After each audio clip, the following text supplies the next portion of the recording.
right, Frank Bonada here for LowKick MMA. Joining me today is Murdo Todd, one of our staff writers.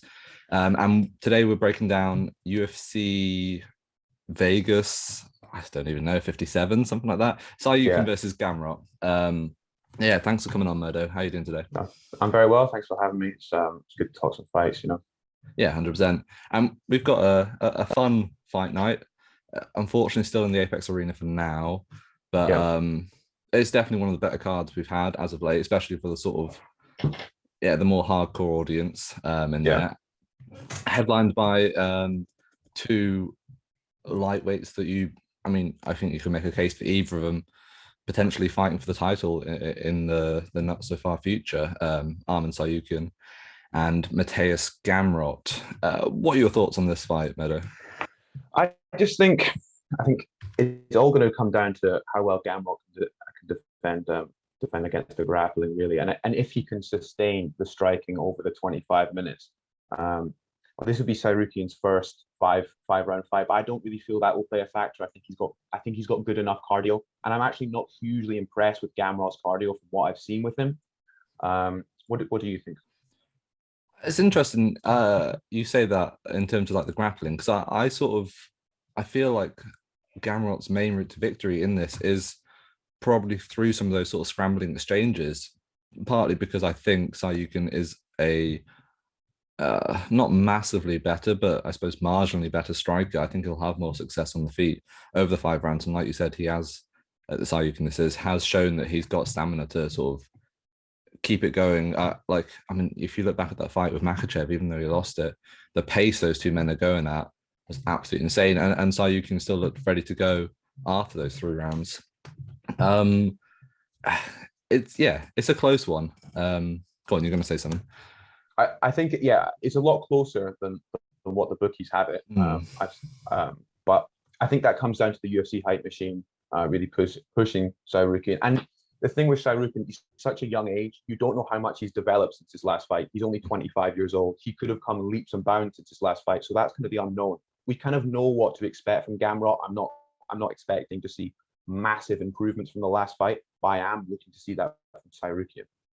And he Yeah, looked great the last fight. He dominated it. I mean, it was brutal. I think that's a great point actually. Yeah, Tsarukyan's still only 25 versus Gamrot is 31. And Gamrot spent years of his life over at KSW fighting at the top of that promotion and sort of making his game what it is now. Whereas, like you say, Tsarukyan is still developing. But yeah, I same time, minus 210 underdog, sorry, plus 210 underdog for Mateusz Gamrot and a minus 260 favorite for Tsarukyan is a wide line, definitely. Yeah. I suppose if you look at it in kind of what we've said already, Tsarukyan, at least I would give him the edge in the striking department, especially based on Gamrot's recent performance against Costio for Ferreira. He was getting pieced up in that fight before he managed to actually go on and finish it himself. And then you've got to look at the grappling. I don't know who I favor in that department. It seemed like from what you said at the start, you were favoring Tsarukyan. I prefer Tsarukyan on the grappling, but I'm not. That's not saying that Gamrot can't grapple. I just feel like he has the slight edge, and I think Gamrot is going to probably maybe want to keep it on the feet a little bit. I think it really is going to depend on the first exchange.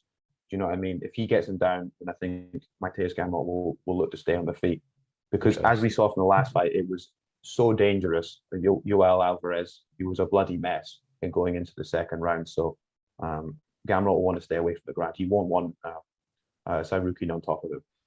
Yeah, that was a hellacious beating he put on Alvarez. It was bad, man. It was bad.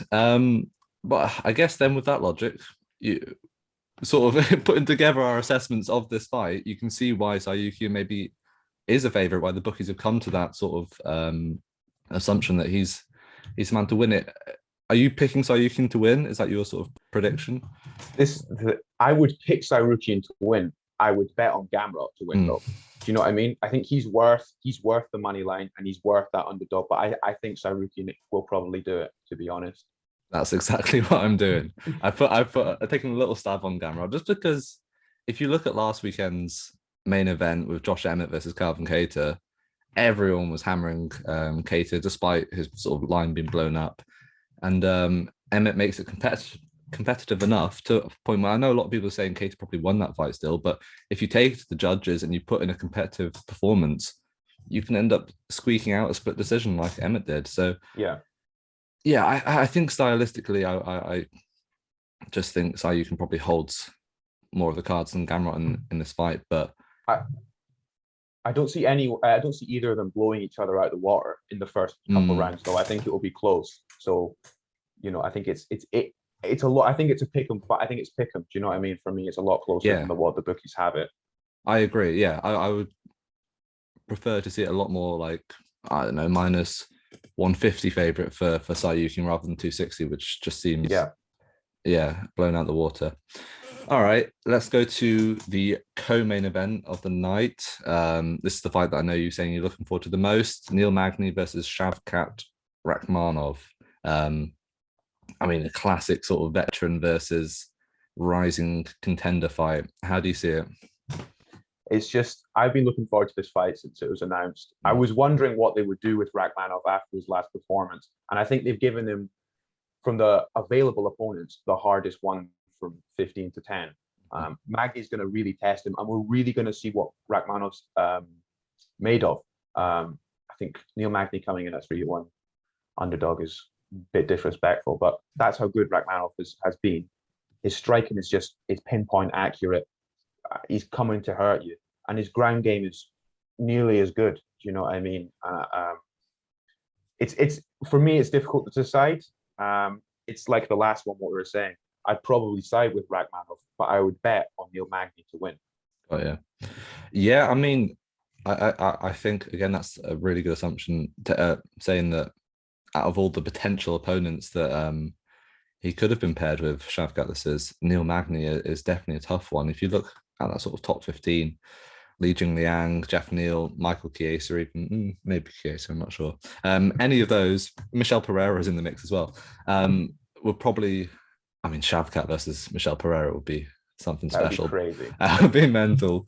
But a lot of those would probably be preferable fights to for Shavkat. Yeah, I think so. There's a lot of interesting dynamics once again with this one, because I mean, Shavkat is a finishing machine, isn't he? I'm not sure if he's finished all of his fights. Seven KOs, 6 knockout. Sorry, 7 KOs, 6 submissions, or something like Absolutely that. Insane, yeah. And obviously finished all of his fights in the UFC, including Cowboy Oliveira, Michel Pereira's, who I think had never been finished before that fight, and most recently Carlson Harris with that sort of spinning hook kick. I'm actually a big fan of Carlson Harris. I know he's not as maybe a bigger name as some of the other fighters out there, and not as big a name as Cowboy Oliveira, but the way he just sort of, I don't know, finished that fight so emphatically speaks a lot to the skill of Shavkat. But then, I mean, Neil Magny is a big step up. And he's hard to put away as well. That's the thing. Like, if he takes Shavkat into the later sort of the deep waters of the fight, I wouldn't be surprised to see him start to pull away. Maybe that is only in the third round, and Shavkat's already picked up to 10-9, maybe even a 10-8 round at that point. But a lot of interesting dynamics. And I mean, to be honest, I'm actually going to pick Neil Magny to win this one. I just think the veteran savvy, the ability to tie up in the clinch. I mean, one thing Carlson Harris did have success against Shavkat with was the clinch. And I mean, Carlson Harris is a great body lock, but Magny's one of the best clinch fighters in the division. So, and his frame is also just like so perfectly built for it, just like long and rangy. Sort of quite a unique body type for the division. So yeah, I mean, like Khamzat, you know, I picked Khamzat to beat Li Jingliang, but it was like until that fight, I wasn't sure, is he actually as legit as the hype is? This is the same for Shavkat. Yeah, absolutely. But I was just looking at Neil Magny's last few fights, and he's like 5-1 or something like that. Yeah, and he's even just like he's beaten Max Griffin. Who was it before that? Jeff Neal. and they're top. He's still fighting top guys, and he's always fighting these young up and comers. So there's no counting him out in this one. I just think he's as dangerous as anyone else. Do you know what I mean? Definitely. But I think Shavkat has the potential that Shavkat has is incredible. And I think if Shavkat wins, I'd really like to see him fight Sean Brady, who's at number 9 or number 8. And I think that's the fights that need to make it welterweight. These young guys up and coming, they're wanting to fight each other, but they're keeping guys like Masvidal for these bigger opportunities and holding up the rankings. So let these young guys fight each other, make it a big event, make names out of each other. That's the fight I'd like to see after.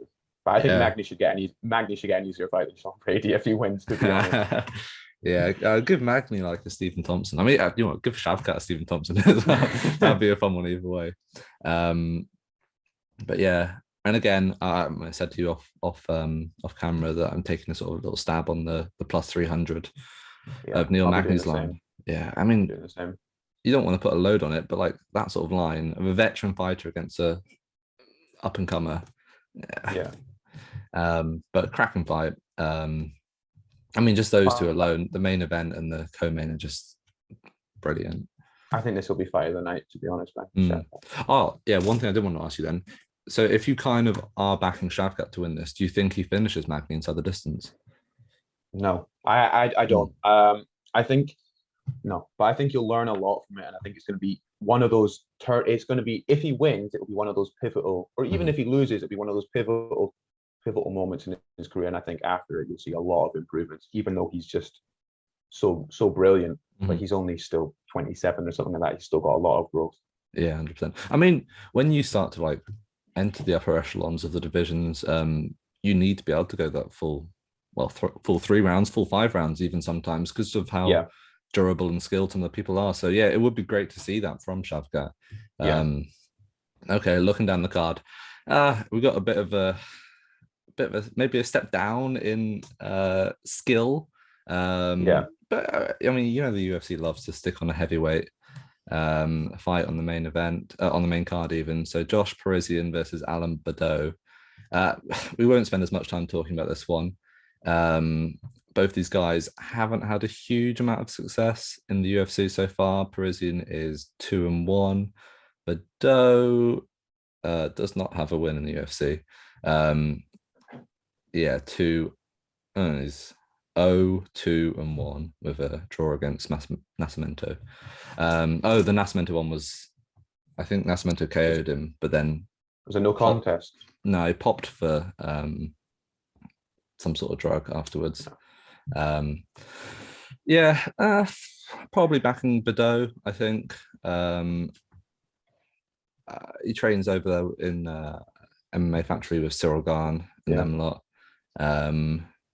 And he's shown sort of glimpses of skill, sort of got Muay Thai basis and judo in there as well. And I mean, if you look at Parisian, the one win he does have is a split decision win over Roque Martinez, who Roque never should have been in the UFC, to be honest. As much as I love him, never should have been in the UFC. So leaning the Badeau way, but I don't have a super strong read either way. What about yourself? For me, this is an interesting one, although maybe not as higher up in the skill level as you were saying. It's a loser go home fight. Yeah, Parisian. He spoke to us. He said it's his last fight in the contract. He's Badeau's 0-2. If he loses this, he's getting cut. Let's be realistic here. So I think both guys are gonna, balls to the wall a little bit. Do you know what I mean? I think Badeau will probably mix in his striking. Parisian will try and make it ugly, but it's a pick and one. It's hard with these kind of untested kind of heavyweights to decide, because anything can happen in the heavyweight division. Badeau's probably more well-rounded. Parisian can probably fight a little bit better. So I'm going to go with Parisian just because he did an interview with us. So, but yeah, it'll be an interesting one. Yeah, go check out that interview. It's on my YouTube page. To be fair, just one last thing. Yeah, like you said in the interview, Parisian did sort of really hammer in the point that this is the last fight in his contract, and that if he wants to get re-signed, he needs to do something big. So, maybe he goes out there and really just like throws balls to the walls and does something special. I don't know. We'll have to find I'll out. have But to see. it's heavyweight in it, so like It's something. hard to predict. Heavyweights are always difficult to predict. I won't be betting on it for sure. No, no, no, No no. way, staying away from that one. You know what I mean? Yeah. Next we have another lightweight bout. Thiago Moises sort of almost seemed on the ascension of becoming something special in the division, and then has just sort of hit a, well, he came up against Makachev and then Joel Alvarez, which is a pretty rough introduction to the rankings. Going up against Christos Giagos, the Spartan. How do you see this fan playing out? I think Moises is. I think he's just fought a bit of a higher level, to be honest, a bit more experience. Hasn't really found that consistency, but I think that experience against the kind of top level guys is probably taught him quite a lot. And I think at this point he'll probably be thinking, right, I've got to make a move now. I've really got to start building something, because he's still 20, he's still very young, 27. But he knows he's got to be more consistent, and he's got a great opportunity to kind of build on that. I see him winning pretty comfortably, to be honest. What about yourself? Yep, complete agreement. Moises probably decision. I just think he's at slightly higher caliber than Giagos, and like you say, even though he's lost those last two fights, before that, Alexander Hernandez, Bobby Green, Michael Johnson. Those are all big, experienced names. Great to have in your record. Yeah, great names. Yeah, exactly. And Giagos, I'm just looking for his record now. Obviously, he lost to Tsarukyan recently. I think he stepped in on short notice in that one. So, but I just think Moises just has the more well-rounded game. He's quite a good back foot striker. I don't think he's the most sort of dynamic fighter. I think it'll just be a case of him outstriking Giagos rather than knocking him out or anything like that. Giagos has sort of spoken about trying to get a big highlight reel KO finish in this one, but if he does that, I just see him overextending himself. And again, I don't think Moises will finish him, but maybe pick him apart, land some big shots, and sort of wobble him, secure round after round after round. I wouldn't be surprised if Moises gets all three. Yeah, that's kind of what I was thinking. Decision win for Moises. Sweet. Umar Nurmagomedov is up next, the younger cousin of Khabib, of course, versus Nate Maness. Big line. Minus 800 for Umar in this one, plus 550 for Nate Maness. How much of this do you think is it based off the Nurmagomedov name or his actual skill level? I mean, obviously he's undefeated as well. Yeah, I think it's a bit of both, really. But that name does mean something. He does come from pedigree. That being a Nurmagomedov, being a cousin, and coming from that background, it does mean something. It's not just for show, and they're not just promoting him for no reason. He is very skilled and he's very good. And I see him just being just a complete another level to Maness.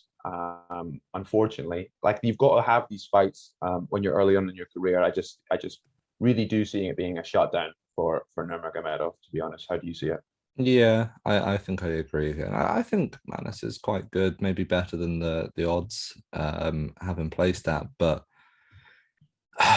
until Umar starts to like enter the real elite of the division, you can't really not back him with a 14-0 record and beating Brian Kelleher most recently. I'm a big fan of Brian Kelleher and the ease in which he just submitted and put him out.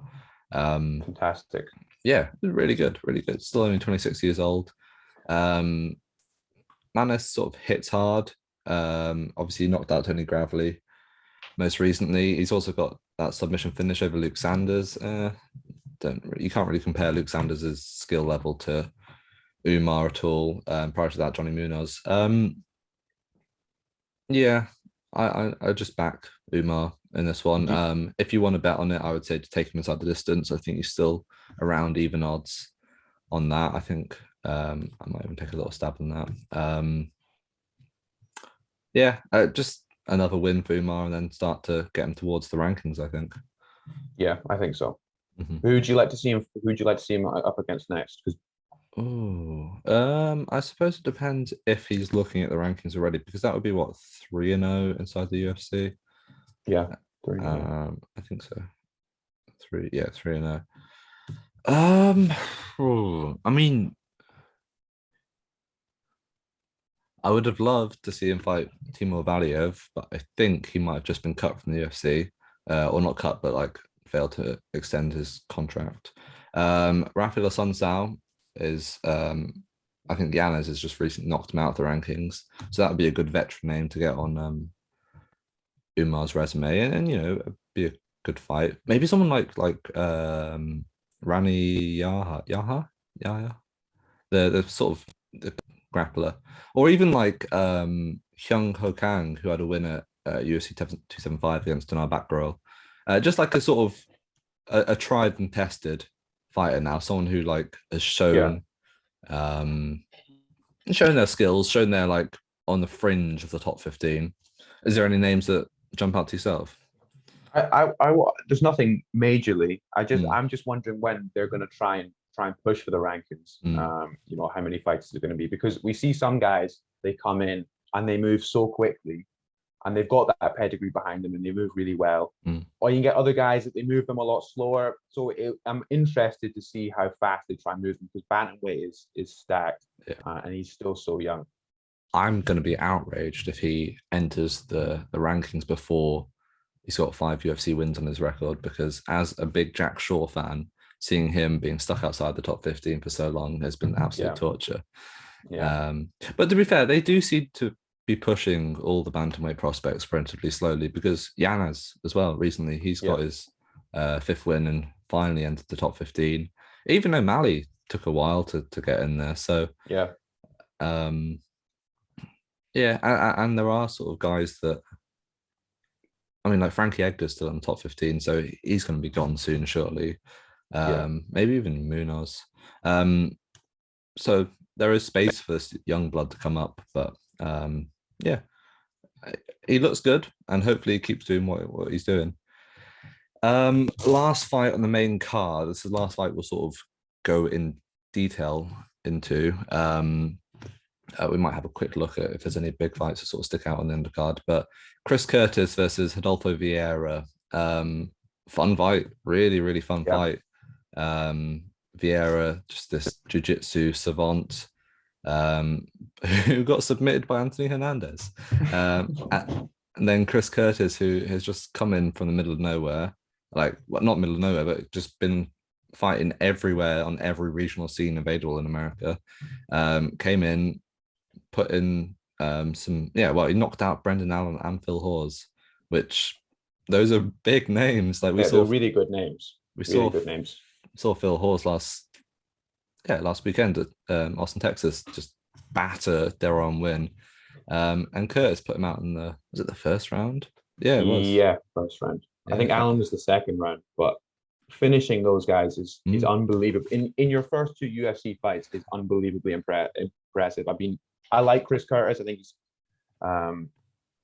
good guy, good fighter. I've been really impressed with him so far. How do you see this one kind of playing out?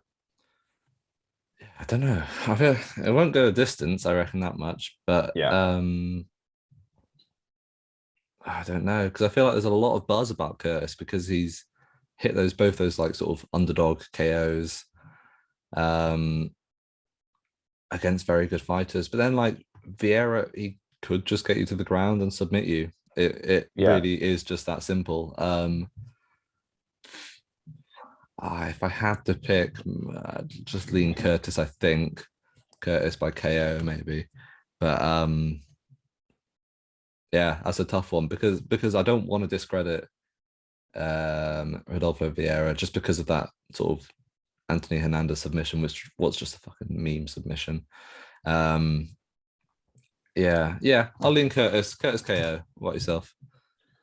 I'd go Curtis. I'm leaning towards it, but Vieira's like a four-time Brazilian Jiu-Jitsu Yeah. world champion. He's no slump, and we've seen guys like get these big KOs and then just not perform afterwards. It happens, but you hoping that Curtis can kind of pick up some steam.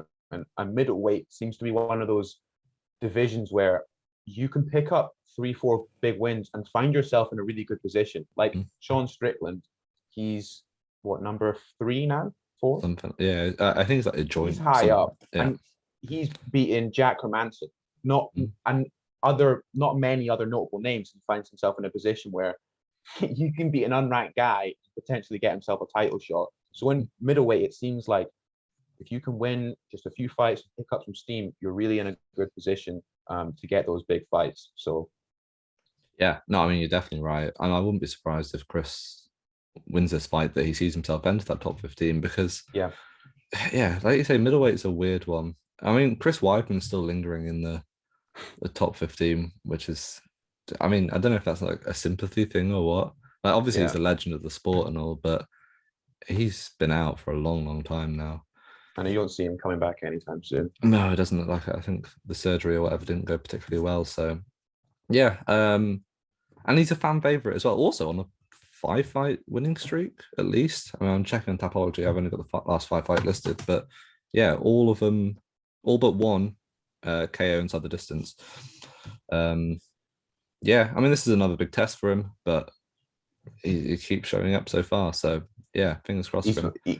He's also got much more experience. I think Vieira's got 9 fights. Curtis has nearly 40. That plays a part, you know. Yeah. I think he's like 28-8 or something like that. He's got a lot of experience.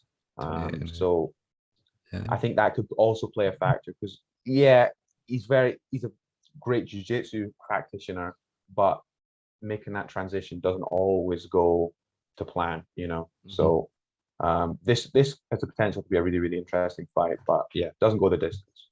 100%. So that's the main card. Solid main card. Yeah. In all honesty. Any prelims jump out to you? I've not even had a look at it.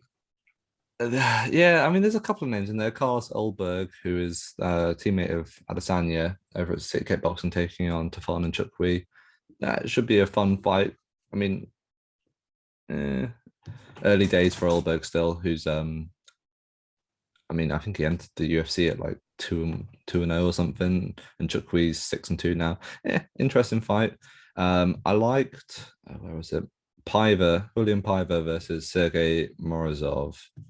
I think, I mean, a lot of people will know Piver's name because he fought O'Malley most recently, but he is a good fighter. He picked up that win over Kyler Phillips. Brian Kelleher on the card as well. Oh yes, yeah, Kelleher versus Mario Batista. Yeah, that's a nice little fight as well in there. Yeah.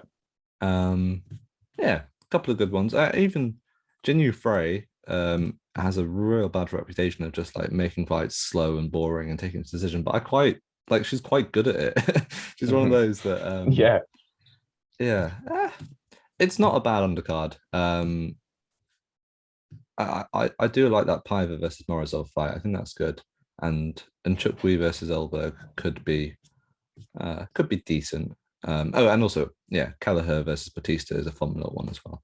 So not a bad card all in all. I think we've seen a lot worse. I think it's one of those ones that it's for the hardcore. There's not a huge, like, Neil Magny's a big-ish name if you know MMA, but there's no standout names. But I think it will deliver well, hopefully. Yeah, fingers crossed. It's a late one for us in the UK, so probably gonna be watching this Sunday morning. But even so, will be a fun one to watch with a coffee in the morning. All right, we'll wrap it up there then. Thank you for coming on, Murdo. Much appreciated. Thank you for having me. Do you want to let people know where to find you on your socials and whatnot? Murdo_Todd on Twitter. Sometimes post on there. That's all I really have, to be honest. Instagram, nothing on there, to be honest. All right, sweet. Go follow LowKick MMA. Subscribe to our YouTube. We've got interviews, previews like this coming out all the time, and much more in the near future. So thank you for watching and enjoy the fights. Make sure to subscribe to the LowKick MMA YouTube channel for all the latest news, event previews, and interviews with some of the biggest stars in MMA.